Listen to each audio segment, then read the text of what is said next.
Hello, Matt Blick from Beatles Songwriting Academy with a review of this book, Beatles Gear by Andy Babuik.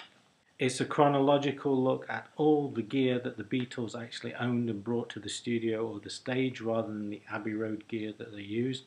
It's less comprehensive than the similar book Recording the Beatles. It's also less huge and less expensive. It's about 250 pages. Good points. Beautifully illustrated, lots of full colour photos of the instruments,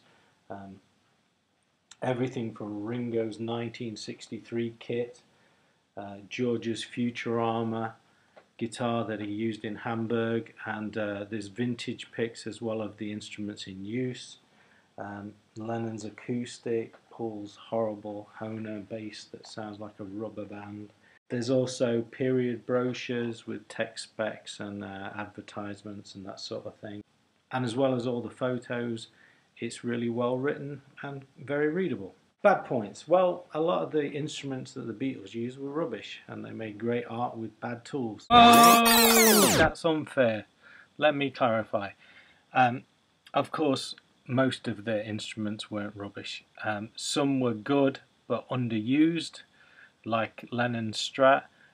Some were good but really badly set up, like Paul's Martin acoustic. And the book itself gives equal weight to all guitars, so you get as much time spent on John's first acoustic as George's Les Paul. I guess my point is that very few of the instruments had any real impact on the sound, arguably, other than the Rickenbacker 12-string. Back to the review.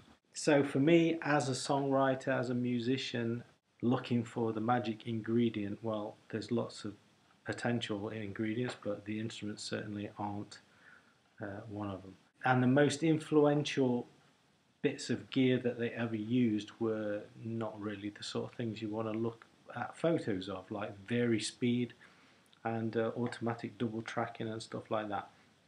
Would I recommend it? Well, if you're a total gearhead and you care whether George's Gretsch Country Gentleman had dual screw-down mutes, then knock yourself out. It's a fantastic book. But for a musician, a songwriter, it's really on the edge of trivia. And very nice coffee table trivia, but trivia nonetheless.